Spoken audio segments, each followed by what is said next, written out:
Fala pessoal, muito boa noite, bom dia, boa tarde. Um prazer estar novamente aqui com vocês. Mais um episódio do João Mendes Entrevista. Hoje um convidado super especial, super ilustre, já querido amigo, já há alguns anos, tá? Com ênfase aqui, tive o prazer de estar junto em evento, palestra, até em Portugal a gente já fez palestra junto. Foi muito legal, foi uma história assim incrível. E com a gente aqui, dispensa apresentações, Walter Schwenker, meu amigo. Obrigado por ter aceitado o convite, obrigado por ter separado um tempo aí na tua agenda super corrida pra gente bater um papo e ajudar essa galera aí, cara. Eu que agradeço, João. Obrigado aí pela gentileza, obrigado pela fala. Queria dar também uma saudação a todo mundo que está nos assistindo. Também eu faço participação nesse programa seu aí, nessa entrevista, com o maior prazer. Eu tenho muito carinho pelo ênfase, eu acompanho, né, a jornada do ênfase já há muitos anos e sempre que eu posso eu dedico meu tempo para a gente estar junto aí, né, enfim, conversando e trocando ideias. Muito bom, cara, obrigado. Eu costumo dizer que é difícil na vida a gente chegar à unanimidade, né? Quando a gente fala de professores, é difícil chegar a professores que tenham chegam perto da unanimidade, né? E, cara, você tá entre os professores no ênfase que chega ali perto da unanimidade, né? Porque não tem quem não gosta da tua aula, do conteúdo, da densidade, da profundidade, realmente é incrível, né? Mas, cara, vamos lá. A nossa ideia aqui é a gente bater um papo sobre a tua trajetória, assim. Queria falar um pouco de como foi se tornar juiz federal, né? Como é que foi a tua história. Ah, eu sei que você fez a faculdade na UERJ, né? Da graduação até passar na magistratura, você fez só magistratura? Você fez outros concursos? Foi reprovado? Não foi? Você ocupou outros cargos? Como é que foi até chegar à magistratura?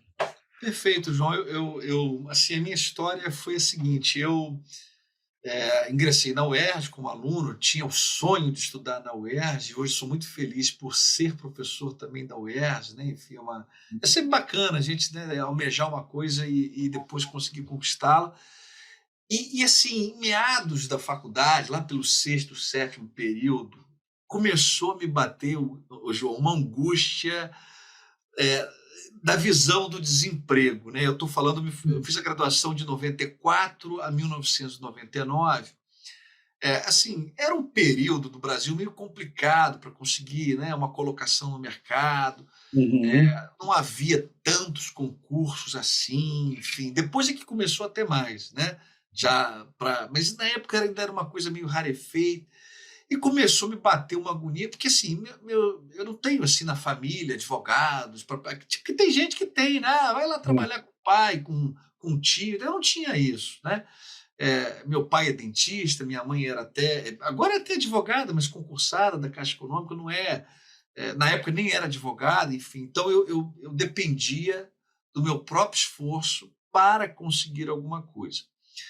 E o que isso me provocou? Isso me obrigou, não vou dizer me obrigou, mas isso me fez, sem eu perceber muito, começar a estudar muito intensamente já durante a faculdade. Aliás, essa é até uma dica que eu dou, né, assim, para o pessoal que ainda está na faculdade: nunca é cedo para dar o seu melhor no estudo. Dê o seu máximo, porque tem gente que falava assim: eu vou me formar e depois eu entro num curso e estudo. Por que não estudar e entrar num curso até durante a faculdade? Perfeito. Eu fazia isso. Ah, mas eu não tenho tempo. Tempo a gente arranja. Eu me lembro que eu teve uma época que eu estava estagiando em 2 lugares ao mesmo tempo e fazendo faculdade de manhã, de noite. Assim, porque minha turma era de manhã, mas eu puxava algumas matérias à noite que eu queria fazer com tal professor e tal.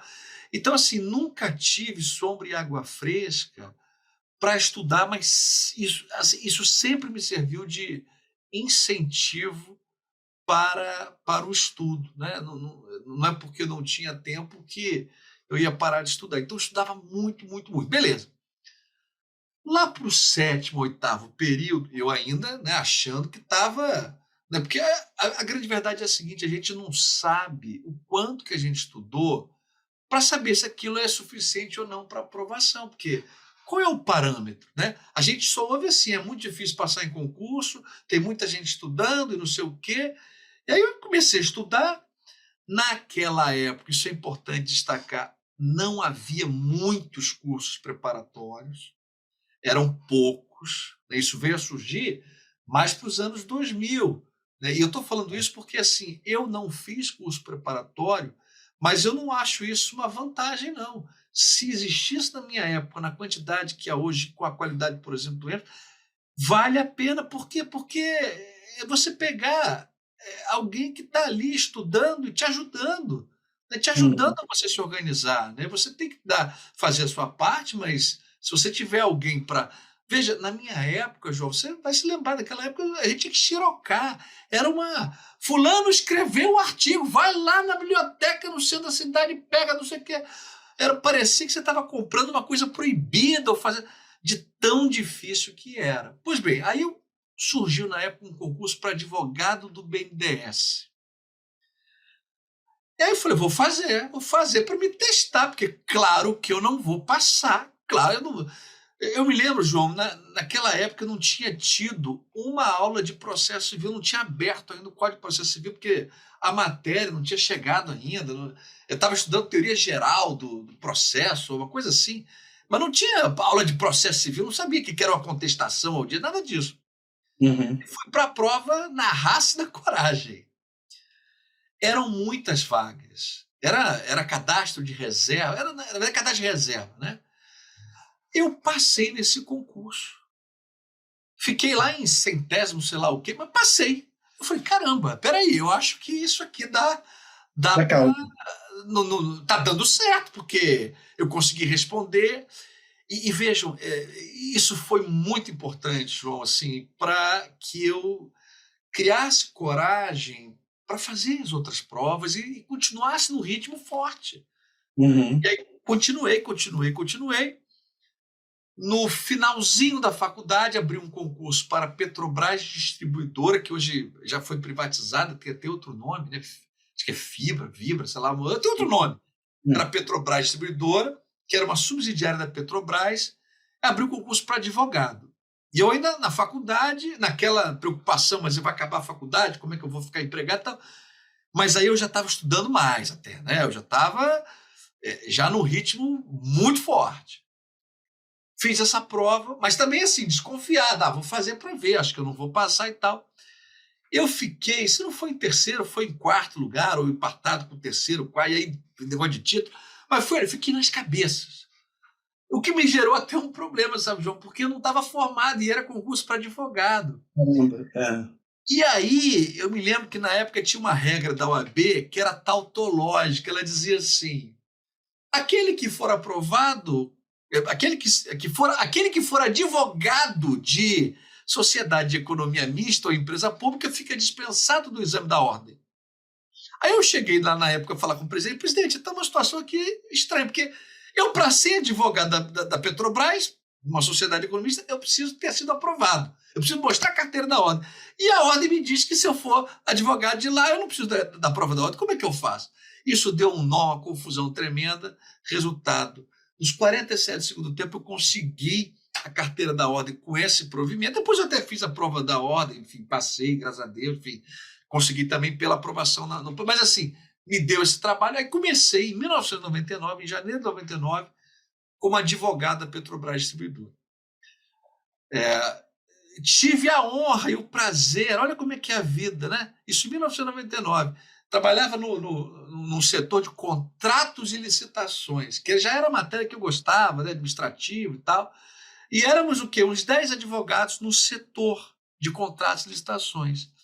Havia um chefe do setor e o subchefe, todos aqui conhecem, na época não era conhecido, o subchefe se chamava, né, André Luiz de Almeida Mendonça, que hoje é o ministro André Mendonça. Então, assim, eram pessoas preparadíssimas ali naquelas baias, né? Um virou juiz, outro virou advogado da União, ele depois saiu para virar advogado da União, se tornou advogado da União, depois é que virou ministro, né? Mas, É. e aí eu trabalhava muito, aprendi muito na Petrobras, porque você advogar numa estatal é você pisar em ovos, porque ela tem um regime totalmente híbrido, né? Na licitação, na contratação. Então, isso foi um grande aprendizado para mim, profissionalmente.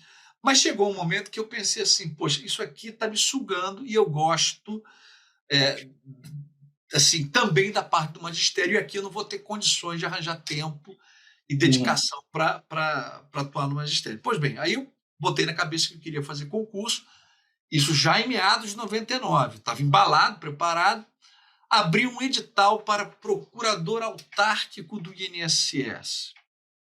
Eu devia ter 23, 24 anos, mais ou menos. E aí, mais uma vez, eu fico com muito, assim, tem uma insegurança, eu não sei se todo mundo é assim, mas eu fico muito assim, não, eu não estou estudando, eu não vou, eu já parto da premissa de que vai dar errado, que nem sei se é bom isso, né? Mas É. também tem o outro lado, eu parto da premissa que vai dar errado e faço, e aí dá certo às vezes. E aí saiu o edital, eram 88 vagas para São Paulo, 20 para o Rio de Janeiro. Eu sou carioca, eu pensei assim, não estou estudando, eu vou fazer para São Paulo, que tem mais vagas. Maior bobagem, nem não sei, o pessoal que está assistindo deve imaginar o que aconteceu. Fui para São Paulo, eram 4 vezes mais vagas e 10 vezes mais candidatos, né? Porque São Paulo é um estado gigantesco, era gente pra caramba. Resumo da história, eu fiz essa prova. Aliás, aconteceu um episódio que eu gosto muito de falar desse episódio, que eu acho que isso é uma lição para quem está estudando para concurso, que é o seguinte. Estou falando aqui de 1999. A internet entrou no Brasil em 97. Você, na época, não tinha nem professor de direito previdenciário, não tinha livro, não tinha. Aí eu falei, procurador do INSS, onde é que eu vou estudar? Não tem livro. Como é que você vai estudar uma matéria que não tem professor e não tem livro? Livro assim, É. né? Bom e tal. É. Aí eu falei, vou começar a lei 8.212, 8.213, tem lá um decreto 3.048, vou ler esse negócio todo, vou ver o que vai dar. Aí eu cheguei na prova, João, um monte de gente assim. Você ouve, né, o pessoal, né? Não, porque eu advogo na área de previdenciário, essa matéria eu nem estudei, porque eu já sei muito bem isso. Eu falei, caramba, tem um monte de advogado aqui que trabalha com isso, eu nunca estudei, eu nunca trabalhei com isso, eu só decorei o decreto. Resultado, Era a matéria para o concurso, né? Porque era a matéria. Aí por isso que eu estava assim, isso aqui não vai nem nada, porque eu não sou... Resumo da história, João, foi o que me salvou, sabe por quê? Eram 8.000 candidatos aproximadamente. Sabe quem foi a maior nota dos 8.000 candidatos na prova objetiva de previdenciário? não acredito. Foi a Sério. minha. Aí eu não acreditei quando eu vi, falei, caramba, eu não sei nada. E eu falo isso pelo seguinte, porque as pessoas acham assim, porque fulano... Para você ser aprovado, você tem que ver qual é a estratégia.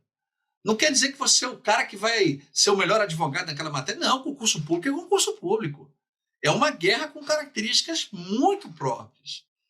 E aí, isso foi o que me puxou para cima. Eu fiquei, no final, foi no 8º lugar, ou 9º lugar, por causa de previdenciário. E no Rio de Janeiro teria ficado em 2º ou 3º lugar, uma coisa assim. Não ficava em primeiro, não, mas ficava muito bem colocado no concurso, mesmo no Rio de Janeiro. Eu até fiquei, puxa, eu poderia ter feito para o Rio de Janeiro. Eu sei porque um amigo meu de faculdade, o Luiz Alberto, ele ficou com uma nota pior que a minha e passou assim também, ficou na cidade do Rio de Janeiro, enfim, só que ele fez para o Rio de Janeiro, né? Pois bem, aí eu fui lá para São Paulo, escolhi trabalhar em Taubaté, que era a cidade mais próxima de São Paulo. E aí outro episódio engraçado que aconteceu, porque eu cheguei lá, e havia 2 procuradores cariocas que me receberam e falaram assim, você também fez o concurso para São Paulo, com medo de fazer para o Rio, nós também fizemos, agora nós estamos voltando. Esses 2 são 2 amigos, enfim, já faz tempo que eu não falo com eles, mas se tornaram depois procuradores do Estado do Rio de Janeiro. Olha como é que é a vida. Num concurso que eu também fiz, porque aí eu fiquei no ano de 2000, indo e voltando, né, de ônibus de São Paulo, ali, eu morava no Rio, né, e São Paulo, pá.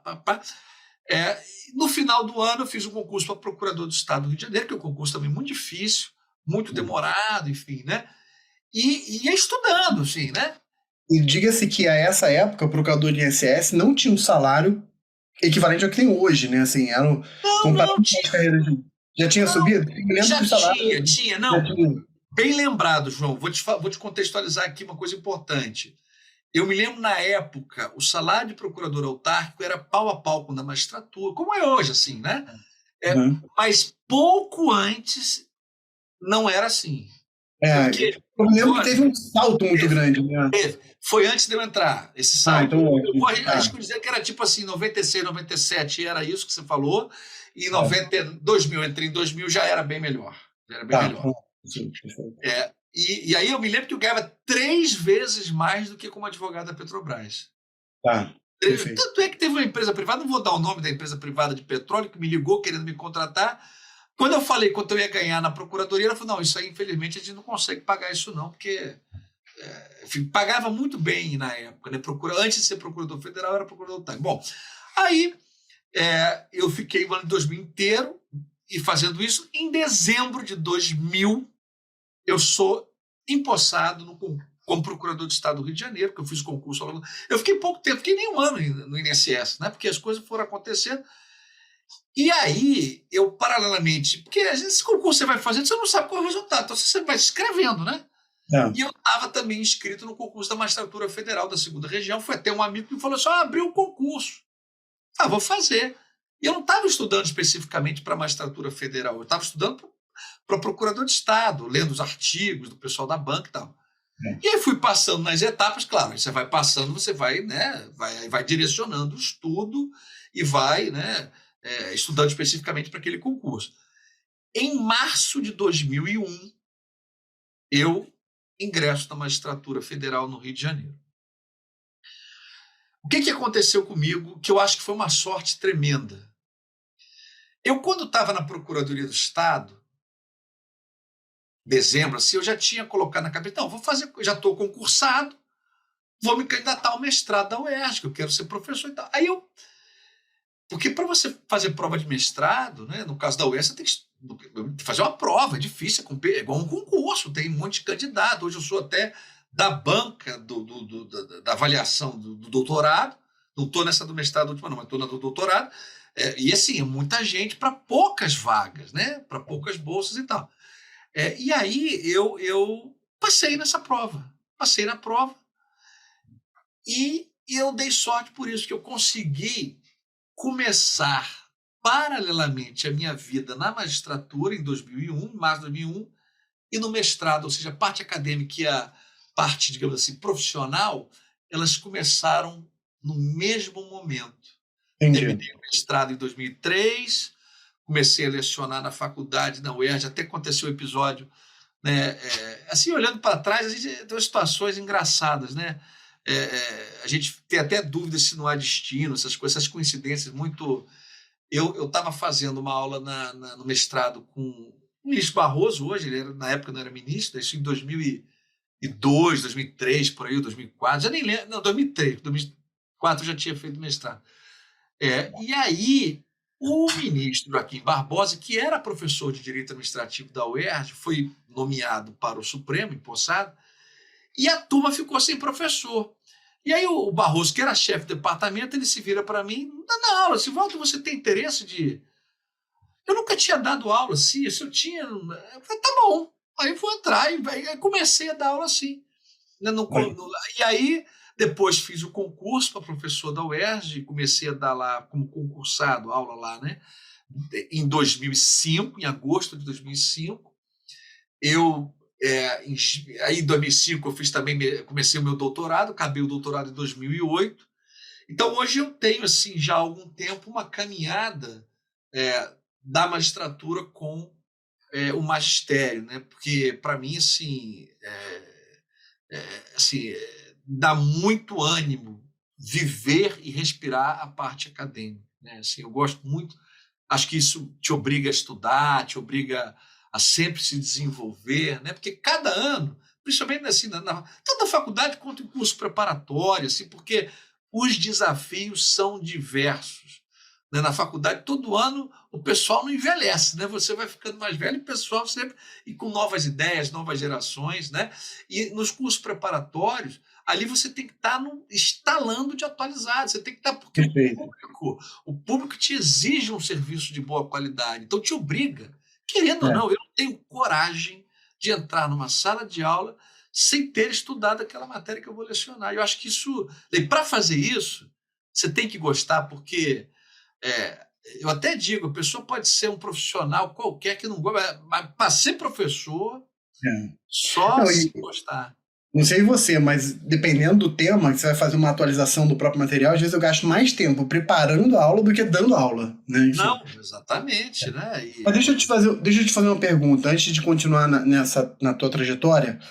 Tem muita gente que me pergunta, eu estava comentando contigo antes de a gente começar aqui a gravação, né? Tem muita gente que me pergunta sobre a possibilidade de fazer uma trajetória na vida acadêmica, começar um mestrado, um doutorado, junto com a preparação para concurso público, né? Sobretudo mestrado, né? A pessoa está ali estudando para concurso público, de repente se apaixona por direito administrativo, direito penal, constitucional, e ela fala assim, vou fazer aqui um mestrado junto, que aí de repente eu estou me especializando numa matéria que eu gosto, estou abrindo uma oportunidade futura para a vida acadêmica, né, da vida docente, mas também estou estudando para concurso público. Na sua visão, é viável conciliar ou é melhor esperar, fazer um depois o outro? Enfim, qual é a tua impressão? Eu acho o seguinte, o que aconteceu comigo foi atípico.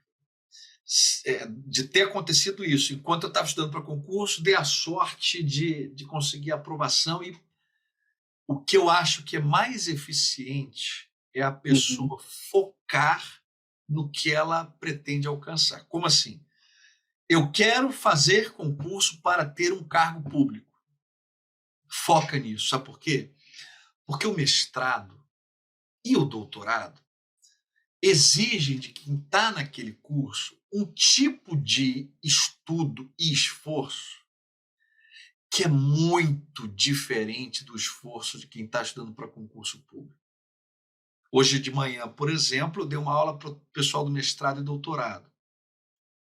A gente estava analisando. A aula de hoje foi sobre. É uma disciplina de teoria geral do direito administrativo. A aula de hoje foi sobre o princípio da legalidade. 3 horas falando sobre o princípio da legalidade. Então a gente vai na Alemanha, vai não sei onde, vai não sei quem. Quem está estudando para concurso, para quem está estudando para concurso, isso é perda de tempo. Não, você tem que ir lá no quinto inciso 2, quem pensa assim, diferença entre preferência da lei, reserva legal, enfim. Então, eu acho que pode assim, tirar do foco um pouco, né? Mas assim, eu falo disso com muito cuidado, João, porque assim, a grande verdade é que eu acho assim, que não existe uma fórmula. Não tem, exatamente. Tem gente que tem uma capacidade de estudo que foi o cara atropela, assim, né? Ou dá só. No meu caso, eu dei só, sabe por quê? Vou te contar o que aconteceu na minha prova do mestrado. Um amigo meu me deu um presente, um amigo meu que não tem nada a ver com magistério, não tem nada a ver com ele, me deu um presente, que é um livro do Mauro Capelletti, chamado O Controle de Constitucionalidade das Leis no Direito Comparado. Um livro fino, fácil de ler. E esse livro, nele, ele comenta como é que é o controle de constitucionalidade na Áustria, na França, na Alemanha. Então, eu li aquilo, mas assim, leitura de hobby. Se vou ler um livro, eu li. Eram 3 perguntas na prova do mestrado. Sabe qual foi uma delas? Disserte sobre o controle de constitucionalidade na Áustria, nos Estados Unidos e na Alemanha. O João, eu me lembrava da data de promulgação da Constituição austríaca. Por quê? Não, porque eu tinha acabado de ler aquilo. Círculo de Viena e tal. Assim, às vezes é sorte que... Agora, isso é muito... E cada vez mais o concurso exige uma preparação de atleta de alto rendimento. Mas pelo que você falou, você fez a prova, você entrou no mestrado em 2001. Não, 2001, isso. Comecei em 2000, a prova foi final de 2000, concomitante com minha preparação para concurso. Mas assim, pelo que você fala aqui, você já vinha de uma trajetória, né? Você, em 99, você já tinha passado ali para Petrobras. Depois de 2000, você passou para a PGE, né? Assumiu. E em 2000... Então, assim, você foi um pouco exceção, mas não foi tanta exceção, porque... Não. Você não começou o estudo acadêmico junto com o estudo para concurso. Você primeiro teve uma vida de concurso e já no finalzinho é que você entrou na vida acadêmica. Mas o que eu digo exceção, assim... eu dei a sorte de conseguir, por exemplo, conseguir a minha colocação e isso, entendi. Porque o mais normal é o seguinte, passei. Próximo passo, casamento, não é? Esse é o mais normal. Casamento, tal. E aí depois, dá uns 2 anos, vou fazer um mestrado.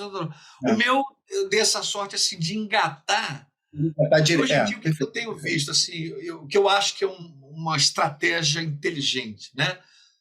foca hardcore em concurso, enfim, né? Vai estudar, estuda. Passou. Deixa eu resolver, eu quero ser professor? Então vou.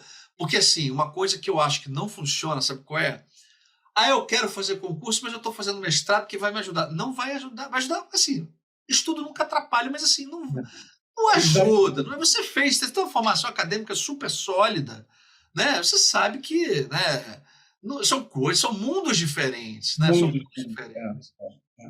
E eu vou te fazer uma pergunta que é uma pergunta, não é que é difícil de responder, mas é porque pode deixar numa saia justa aqui, que é a seguinte, e a gente tem que ter muito zelo do que a gente orienta as pessoas, né? Mas em termos de oportunidade profissional, a pessoa ela saiu da faculdade, está ali 1, 2 anos, ou está alguns anos já formada, e aí ela quer fazer uma mudança de carreira ou quer começar uma vida nova, né? Você enxerga no mundo do concurso ou no mundo acadêmico, onde teria mais oportunidade? Por isso que eu estou falando que é uma pergunta constrangedora, porque a gente está lidando com a vida das pessoas, né? E não tem fórmula mágica. Mas na tua perspectiva, nas tuas experiências, onde teria mais oportunidade a pessoa construir uma carreira sólida? Assim, vamos lá, vamos ser pé no chão, né? Assim, isso. Pé no chão, assim, conselho de pai, digamos assim, o que um pai daria, assim, né? É mais fácil ser melhor remunerado na escolha de uma profissão como procurador, magistrado, promotor, assim, né? Um caminho, mas você vai ter ali o seu contra-cheque todo mês, uma remuneração em padrões brasileiros boa, etc. e tal. E a colocação depende do teu desempenho. Ponto. Né? Magistério. Olha como é que é difícil isso. O magistério, a princípio, você vai ter uma remuneração menor. A princípio. Só que o magistério, dependendo do seu desempenho, não existe limite. Perfeito. Ainda mais hoje em dia, em tempos de redes sociais, em tempo, né? Assim, a pessoa hoje em dia, a capacidade de monetização do conhecimento pelo magistério, ela se tornou praticamente ilimitada. Tem um rapaz que ele dá aula de matemática, ele inventou um sistema, esqueci o nome. Um cara super famoso, não é brasileiro, não. Ele faz que até contratado, não sei se foi por tempo, ele fazia assim, botava um slide, o celular dele, e fazia as contas. Esse cara, ele não está milionário, não, ele está bilionário. É o Khan Academy. Isso aí. Esse cara criou um sistema, era um professor. Então, assim, é muito difícil eu chegar a fazer faça, porque às vezes a pessoa ela vai para um caminho que depois não vai dar frutos para ela, ela pode se desencantar com outro caminho que talvez, né, fosse... Olha, minha situação, eu tinha o sonho de ser procurador do Estado do Rio de Janeiro, porque quando eu era advogado da Petrobras, eu achava que aquilo... a vida me levou para a magistratura. Eu fui para a Procuradoria do Estado, tenho ótimos amigos lá, é uma instituição magnífica, não tenho nada a falar contra a Procuradoria, muito pelo contrário, é um lugar de excelência profissional. Mas quis o destino que eu tivesse essa experiência de vida na magistratura, né? Enfim.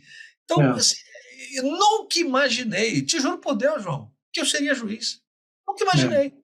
Mas hoje eu sou super realizado. Então, assim, uma coisa que eu vejo muitos alunos, às vezes, falando assim, eu quero ser defensor público, sei lá, quero ser promotor. Mas você sabe o que faz o defensor? Você sabe o que faz... Não, nunca vi, não, mas eu acho que é legal. Não, mas peraí, mas... Eu acho que nessa fase de preparação a gente não pode ser muito... Sim, né? Tem que dar chance à vida nos apresentar as oportunidades, porque tem coisa que a gente não escolhe, não. Tem coisa que... eu quero ser isso. Aí não sai 10 anos, não sai concurso daqui, como é que você vai, né, esperar 10 anos? A vida...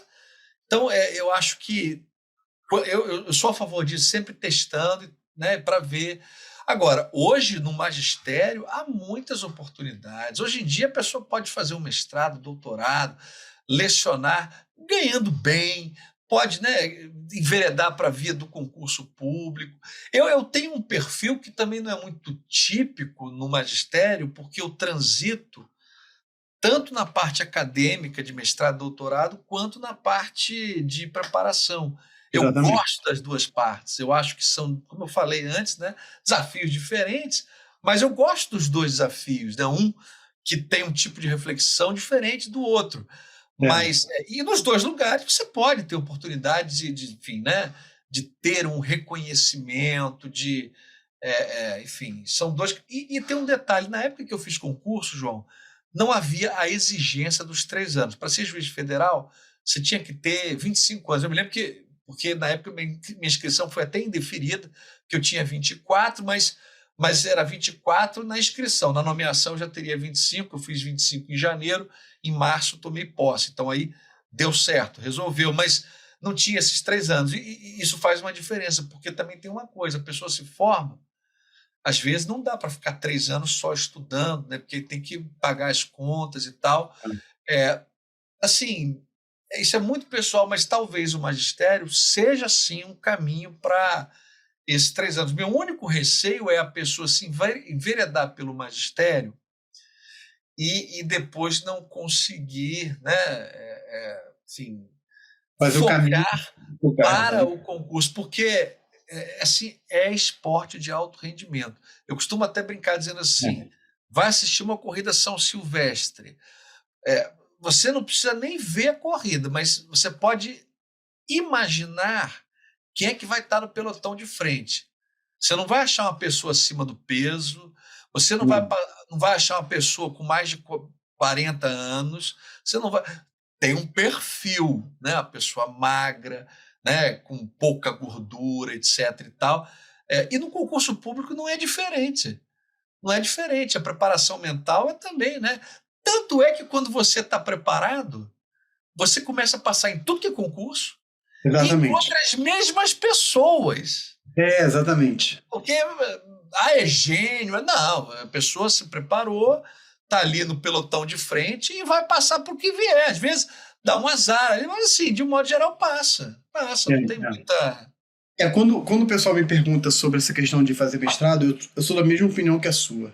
Até porque a gente passou por essa questão acadêmica. Você, São poxa, estudos que quase que não se aproveitam, né? Se aproveita muito pouco na prática, né? E aí a pessoa fala assim, professor, então, e me pergunta a mesma coisa, pô, seguir uma vida de magistério e depois eu tento concurso público? Eu falo, olha, a vida é de cada um e é, não dá para você dizer. Mas, assim, o pessoal tem que entender que magistério é mercado. Você está no mercado. E é exatamente. mercado privado. Tudo bem, você pode fazer um concurso ali para uma faculdade pública, mas a maior parte das pessoas que vão para o magistério não vão só ficar na faculdade pública, né? Vão dar aula em várias instituições. Então, assim, você tem o ônus e o bônus da vida privada, né? Não, e tem uma armadilha perigosa que é a seguinte: se a pessoa tiver o sonho de ser, sei lá, juiz, promotor, o que seja, como faltam professores no Brasil, professores de qualidade, né? A gente está falando aqui de alto Ah, nível, de pessoas, dá outro né? nível. Como faltam professores, se a pessoa tiver um bom desempenho, ela vai ser muito demandada. Isso pode Vai. ser uma armadilha que inviabilize o projeto futuro, né? Porque aí o que pode acontecer? Ela, depois dos 3 anos, ela está ganhando uma quantidade de dinheiro que, puxa, agora eu vou frear o carro para começar do zero no outro, né? A vida Exatamente. é muito, assim, Dinâmica, né? Não tem como você. dinâmica, e você tem que ir decidindo trocar o pneu conforme, né, vai Vai acontecendo, né? acontecer. Mas aí, ok, você passou na magistratura, mestrado, você já falou do mestrado, doutorado. E aí, depois do doutorado, como é que fala um pouco da tua trajetória aí? Não, Que você aí falou do agora é doutorado, mais. enfim, agora Não, aí foi agora é a coisa mais. Não, aí eu fiz. aventura agora, né? Não, agora é só as aventuras, porque assim, eu fiz o doutorado de 2005 a 2008 e fui orientado pelo Luiz Roberto Barroso. E durante o período do doutorado, eu fiz o tal do doutorado sanduíche, que é aquele período de pesquisa, né? Eu fui para a Alemanha, para Heidelberg, morei um ano na Alemanha, Me pesquisando. lembro, me lembro da tua tese de doutorado, que era leitura obrigatória, né? O princípio da Não, proteção o da princípio da confiança. proteção da confiança. E assim, eu sou super orgulhoso de ter feito um trabalho que, modéstia à parte, é um trabalho de altíssima qualidade. Eu assim, eu me dediquei muito, sabe, João, aquele Virou texto. Assim, eu não tô falando isso porque não tô na tua frente, não, mas virou o livro referência do tema. Assim, você quer Não, estudar eu sobre. acho que sim. Eu não sou muito de fazer propaganda, de ficar falando, não, mas assim, eu tenho orgulho. Se alguém pegar o livro Princípio da Proteção da Confiança e for na bibliografia, vai ver que o negócio foi assim, né? Eu fiz com o maior cuidado, com o maior zelo.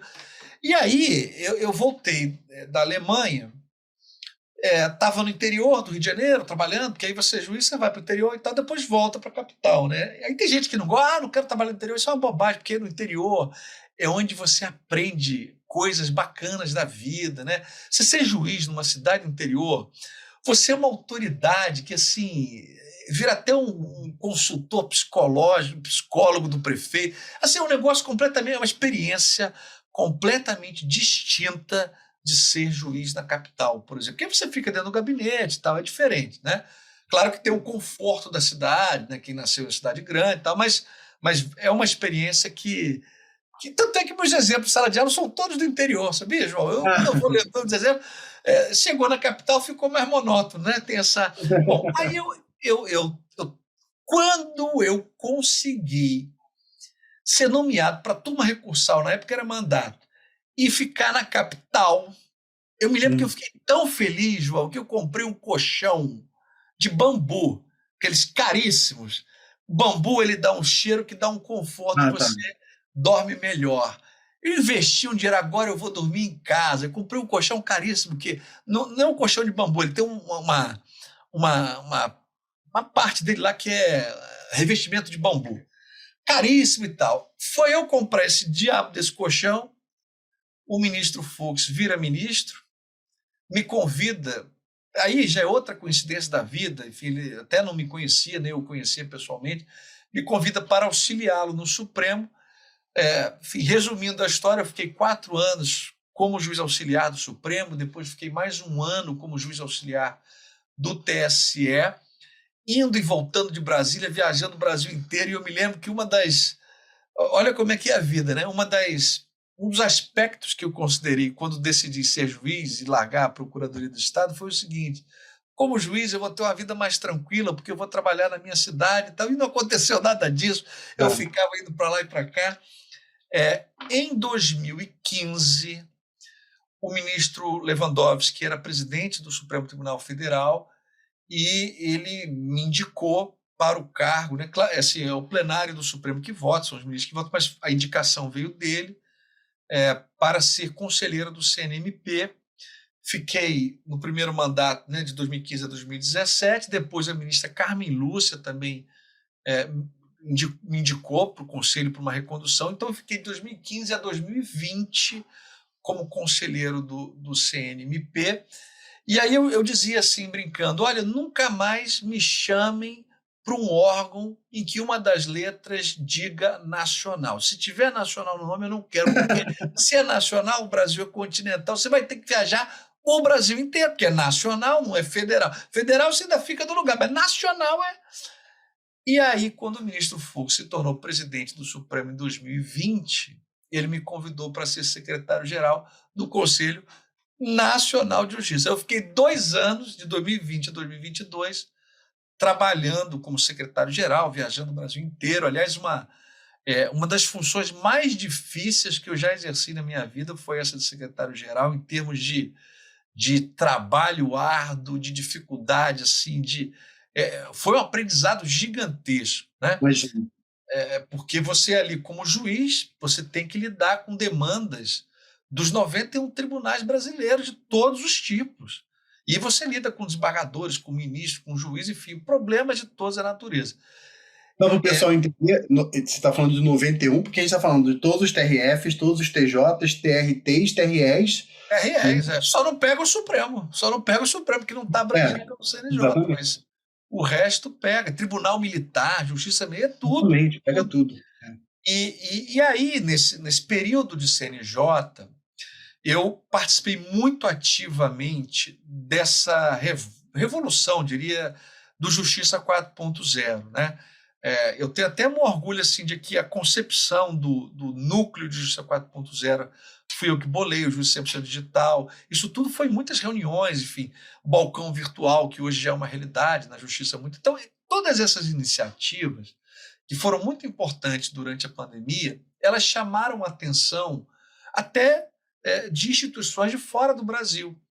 E Uhum. foi isso que, inclusive, me fez receber um convite da Organização dos Estados Americanos, da OEA, para que eu pudesse, né, enfim, participar de tudo aquilo que estava acontecendo para os países das Américas. Né? A OEA ela é integrada por 35 países e eu estou, né, hoje em dia, eu estou na Secretaria de Assuntos Jurídicos, em razão de uma cooperação que foi feita entre o CNJ e a OEA, num mandato aqui de 2 anos, para fazer essa troca de experiência, né, tentar disseminar o que o Brasil fez de bacana, de projetos, de iniciativas interessantes nessa parte tecnológica pelos países das Américas. Porque você sabe que o Brasil ele é vanguarda no mundo em matéria de governo digital e administração da justiça com recursos tecnológicos. Não tem nada igual ao Brasil nessa matéria, assim, em termos de você usar o processo eletrônico da maneira que nós usamos. Né?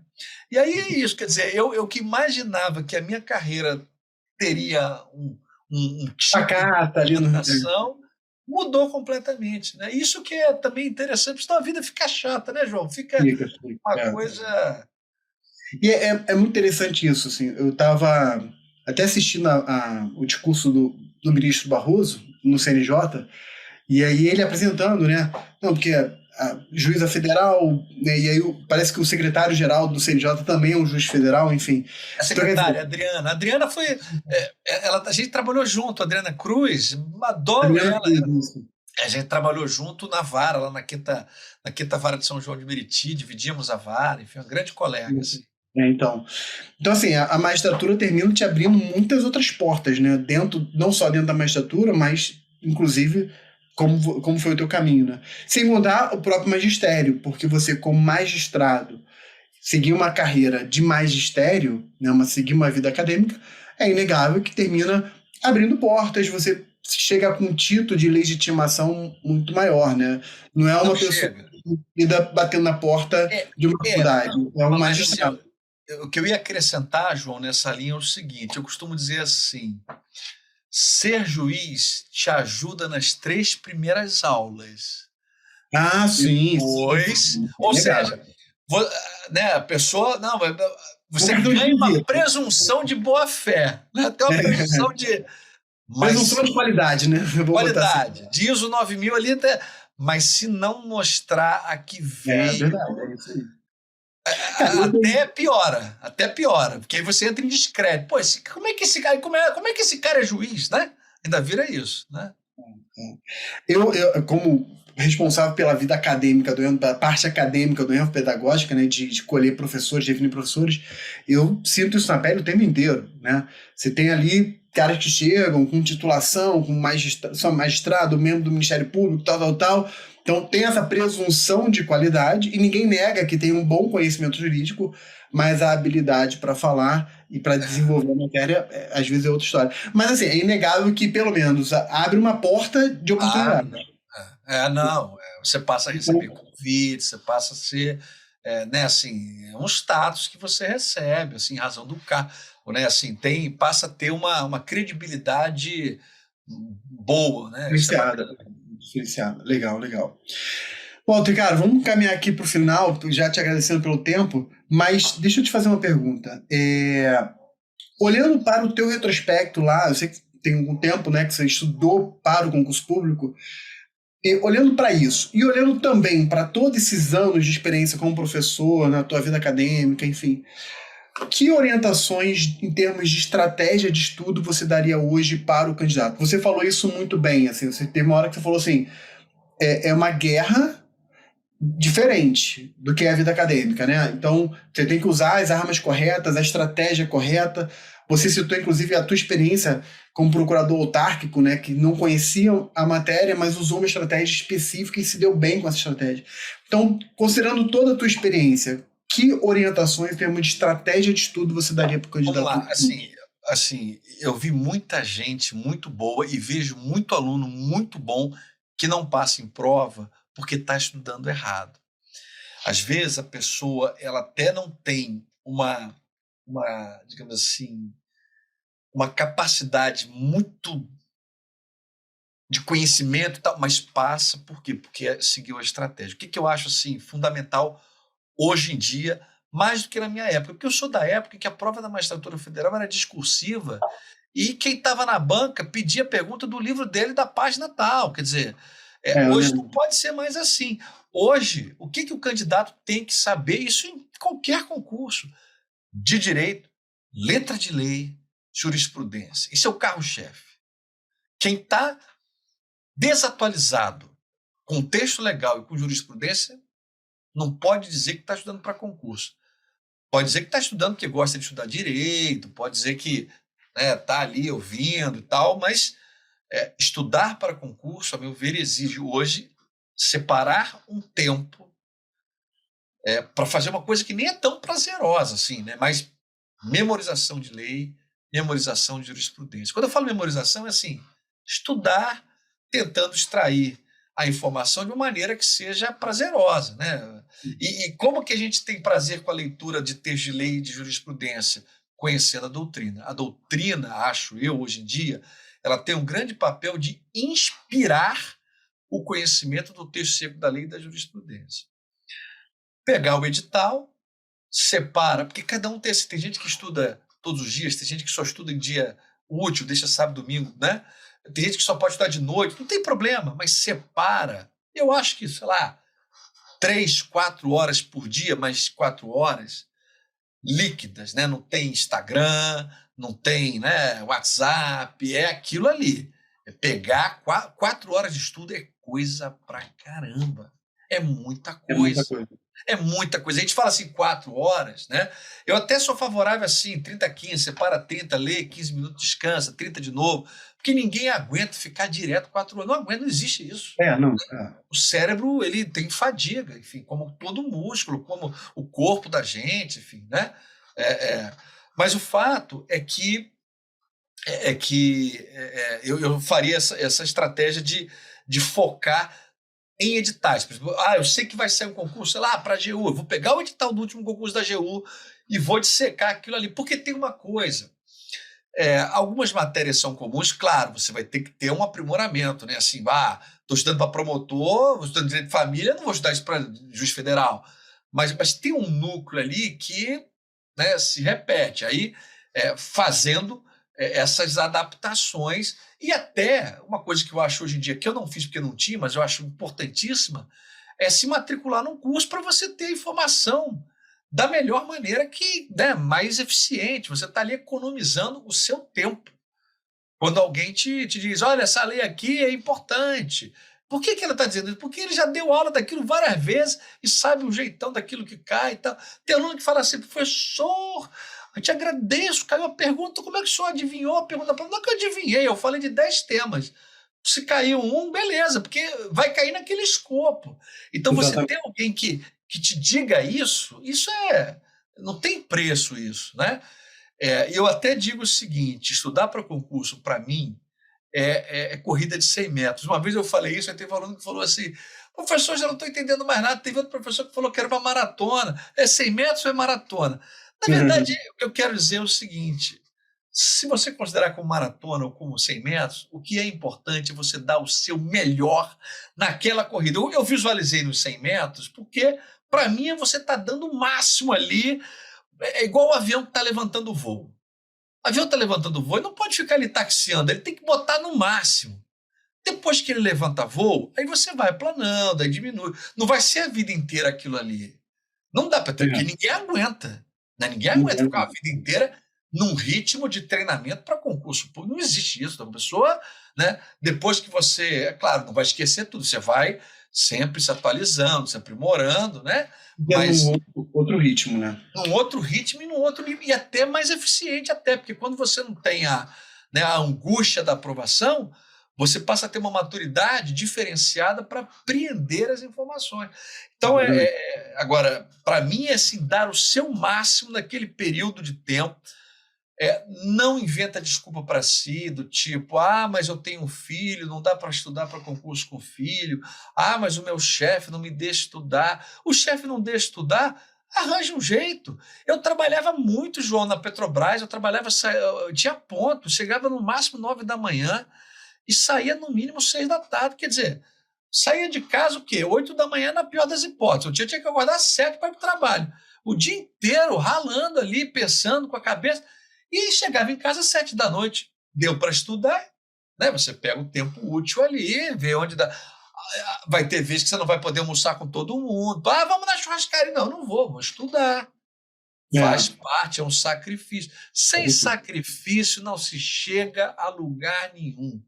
Sem sacrifício, na melhor das hipóteses, você fica onde está, mas normalmente piora, né? Porque as coisas vão evoluindo e aí você não fazendo nada vai piorando. Então, então eu acho que é mais ou menos isso que eu sugeriria. Deixa eu ver se eu me lembro de mais alguma coisa aqui. Não sei se...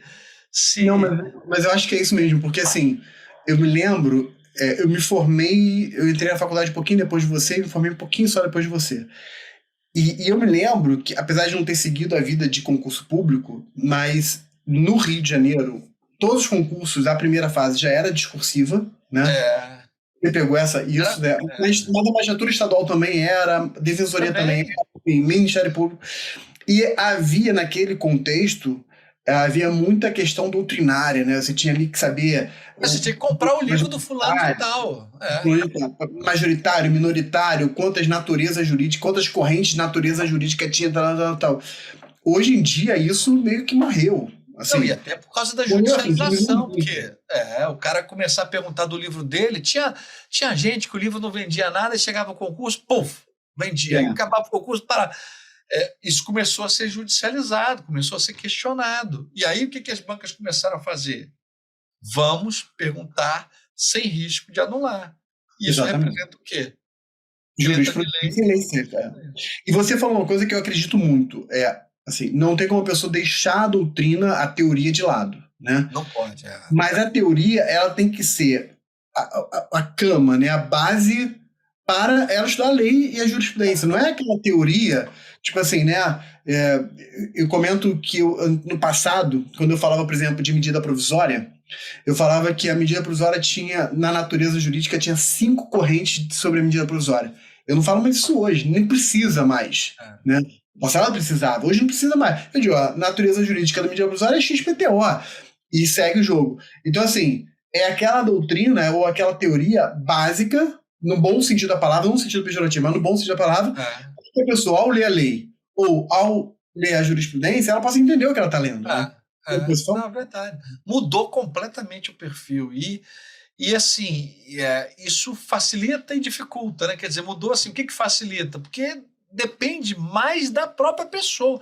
Porque na nossa época tinha um pouco de loteria, né? Você dava uma sorte. Agora é o seguinte, se você estudar a legislação da prova, se você for o cara que mais estudou aquela legislação e tiver um raciocínio ali apurado, como é que você, fazendo provas antigas, isso é importante também, porque você vê o que é importante estudar, né? Não fica estudando coisa que não faz sentido. É muito difícil perguntarem sobre uma coisa que você não sabe. É lido, exatamente, perfeito. Há um detalhe importante, João, que isso eu sempre falo, que é o seguinte, quando a gente se prepara para concurso, se a pessoa é um bom aluno, assim, né, entra numa neura que é a seguinte, acha que para passar na prova tem que tirar 10. Ninguém que nem o primeiro lugar tira 10 no concurso. Você tem que tirar uma nota e acertar mais questões do que os competidores. Isso não é tirar, né? Por que é importante isso? Porque desmistifica um pouco. A pessoa começa a fazer uma prova, isso aqui eu não sei. Veja, ninguém responde tudo certo na prova, não. Vai errar. Essa é a certeza que a gente tem que ter. Que vai entrar numa prova e vai sair dela sem saber todas as questões. Isso não é fracasso. Isso não é uma derrota. Exatamente, perfeito. Eu achei assim, as dicas ótimas. Cara, muito obrigado por compartilhar tudo isso. Eu sempre faço o seguinte desafio, que é o seguinte. Imagina que amanhã ou mais tarde alguém vai tá te assistindo agora, mas a pessoa vai pegar, vai abrir o livro, vai abrir o caderno, vai abrir o computador para estudar, e a primeira coisa que essa pessoa vai ver é uma frase sua. By Walter Schwenker, né? Que frase seria essa? Olha, essa, deixa eu pensar aqui. Peguei de surpresa essa, né? Não, mas olha só, eu diria assim, não, não desista, porque o resultado vale a pena. E aí o Perfeito. resultado é o que a pessoa, enfim, né? Não desista, o resultado vale a pena. Uhum. Porque a Legal. conquista vale muito a pena. Você fica numa situação.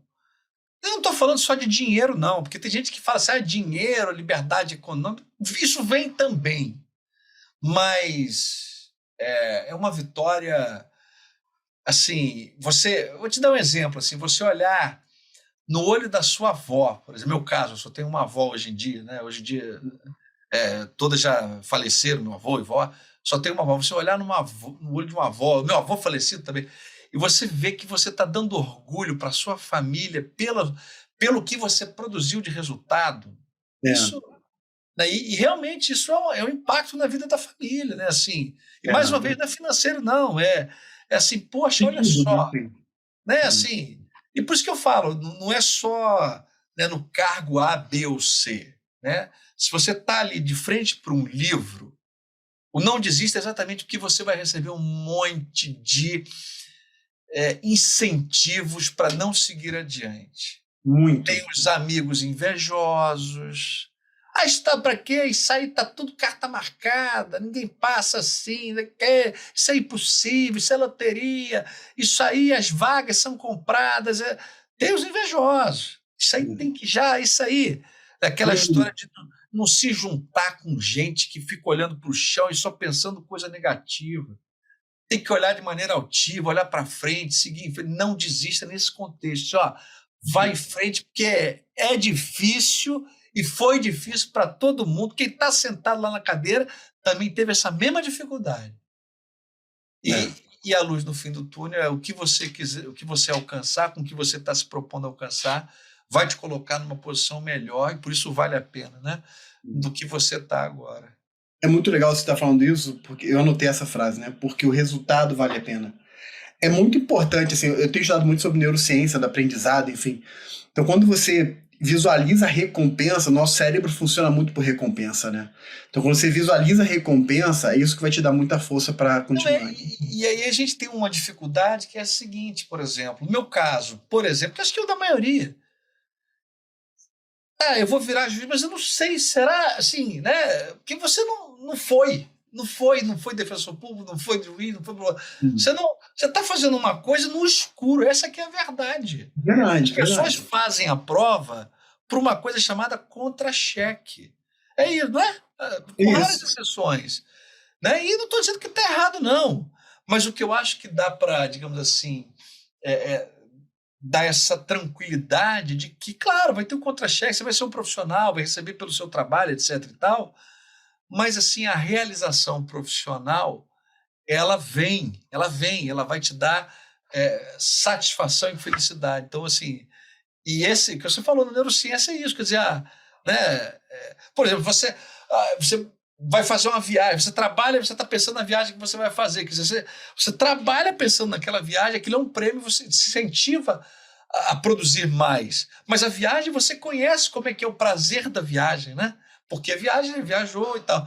Agora, quando a gente fala de um cargo, numa profissão que você está ali tentando, é uma coisa meio que no escuro, né? Por isso que É acho que é isso. importante sempre lembrar que é uma realização profissional que vale a pena. Vale a Vale a pena. pena. Vale a pena, vale a pena. Muito legal. Muito bom. Meu querido amigo, mais uma vez, obrigado. Pô, foi ótimo. Assim, parabéns de novo, assim, pela trajetória que é fantástica, né, cara? Assim, e você tá só começando, tá no meio da jornada, né? Tem muita coisa pela frente, né? Agora você pediu para não ter nenhum cargo nacional, agora você tem um cargo internacional, né? Eu estou até com medo do Elon Musk me chamar para fazer a missão para Marte. Bom, daqui a pouco é um cargo cósmico, né? Assim, galáctico. Não, a gente brinca assim, porque na verdade assim, acho que é um bom exemplo de como a vida ela apresenta situações que a gente não pode ficar assim, né? Isso eu não faço, aquilo eu não faço. Uma coisa que me marca muito, isso é da minha personalidade. Até outro dia eu reencontrei o meu pai americano de intercâmbio, né, que há 30 Olha que anos eu fiz legal. intercâmbio, eu encontrei com ele. Ele se virou para mim e falou assim: Olha, uma coisa que eu sempre reparei em você é que você, ele falando para mim assim, você experimenta tudo. As pessoas te dão uma coisa, ou te, né, te oferecem, e você experimenta. Você não tem assim o medo de não gostar ou de. Isso tem um lado bom, né? Tem um lado bom que você acaba tendo, né, a vivência de Muitas experiências, ver e né? tal. Tem até claro que tudo, como tem lado bom, tem lado ruim também, porque às vezes você vai para um caminho e aí, né, e a escolha é sempre dolorosa porque você é, não faz outro caminho que aquela escolha que você teve impediu de fazer. Mas ainda assim, eu acho que essa vibração de querer provar tudo o que está no mundo te possibilita em termos profissionais, o que está no alcance da sua carreira, isso eu acho importantíssimo, até para que eu possa ser um bom juiz. É porque aquele juiz que fica só dentro do gabinete dele, olhando para o processo, para a tela do computador, eu acho que já é um problema isso, porque isso já faz com que ele não conheça a realidade em que ele está inserido. Né? Acho que quanto mais vivência você tem, E melhor na sua profissão. foi o que você falou, né? Assim, pegando o que você falou, né? Assim, a sorte, ela não é uma coisa tão aleatória como as pessoas imaginam. Porque a todo momento alguma sorte está acontecendo. Se você estiver bem posicionado e aproveitar a oportunidade, a sorte bateu a porta, né? Foi você ali no mestrado que de repente acontece uma vaga e Não, o e assim, eu na professor hora eu viu, falei, eu quero, né? eu quero, então você não negou. Eu direcionei minha energia para me oferecer ali, né? Eu não sei em que medida eu É. estava me oferecendo, sem dizer que estava me oferecendo, porque também tem isso, né? Às vezes você está pensando naquilo e. É. Não, agora, dando meu depoimento em relação a você, né, assim, cara, não tem uma vez que eu mande uma mensagem pra você ou te peço alguma coisa que você fala assim, não, não dá, não, vamos ver, vou dar um jeito aqui. Cara, desde a aula no ênfase até a entrevista de hoje, até um congresso que a gente fez lá em Coimbra, né? Que eu te mandei mensagem, pô, tô pensando aqui em fazer um congresso, vamos fazer, quem sabe o ministro Fux vem. Cara, a gente fez um congresso, foi maravilhoso, hein? Maravilhoso. Almoçou junto, jantou junto, conheceu o Canotilho. Canotilho, almoçamos com o Canotilho, tivemos conversas maravilhosas sobre vinho direito, né? O Pois Canotilho. é, foi maravilhoso. Foi assim, e tudo por quê? Porque tava com o coração aberto, bem disposto, abriu uma oportunidade, vamos aproveitar essa oportunidade, vamos fazer acontecer. Acho que essa é uma lição de vida que você está dando, não apenas uma lição para concurso público e, cara, obrigado por isso. De Não, verdade. eu sou assim, eu acho que. E é engraçado, porque assim, você imagina que as pessoas todas são assim, e isso não é o normal, né? Não, é O normal. normal é as pessoas se fecharem, se enclausurarem, ficarem ali no quadrado dela. Assim, tem algumas vantagens isso, você também não se envolve, você não, né, acaba. Mas eu acho que empobrece a alma, eu acho que a gente tem que ter uma vida, né? Porque a vida é uma só Não, que não, seja enriquecedora da nossa alma e verdade. até aproveitar essa experiência do concurso para, né, enfim, é uma etapa de crescimento, porque às vezes a pessoa, uma coisa interessante, não sei se você já reparou isso, João, às vezes, eu já peguei aluno que era péssimo aluno, aí começou com o negócio de estudar para concurso, aí o cara começou a ter uma disciplina, emagreceu e não sei o quê, o cara mudou a vida dele, não Mudou. só, não Muitos. só em razão da prova, né? Interessante É isso. muito interessante, verdade, verdade. Meu querido, valeu. Vou te deixar aí as últimas palavras. Pode se direcionar direto ao pessoal, dar a última mensagem pro Não, pessoal. poxa, João, obrigado aí pelo tempo, né, a gente é amigo já há muitos anos, sempre que eu posso estou aí junto com ênfase. E para quem está assistindo, enfim, o meu desejo é que você consiga realizar o seu projeto de vida, estudando para concurso.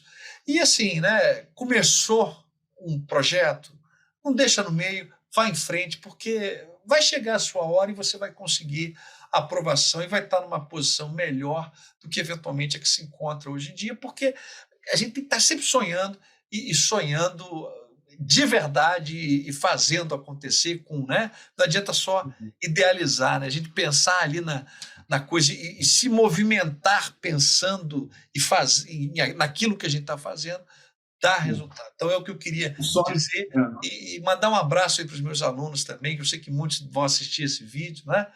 É isso então, João. Obrigado mesmo. Obrigado, meu querido. Pessoal, forte abraço. Não se esquece de dar o like aqui no vídeo. Compartilha esse link para muita gente que vale a pena ver essa entrevista. Se inscreve no nosso canal aqui no YouTube e vamos em frente. Não desista, porque o resultado vale a pena. É isso. Valtinho, obrigado, meu querido. Obrigado, eu que agradeço, João, tá? Valeu. Valeu, um abração, cara. Tchau, tchau. Abraço. Tchau.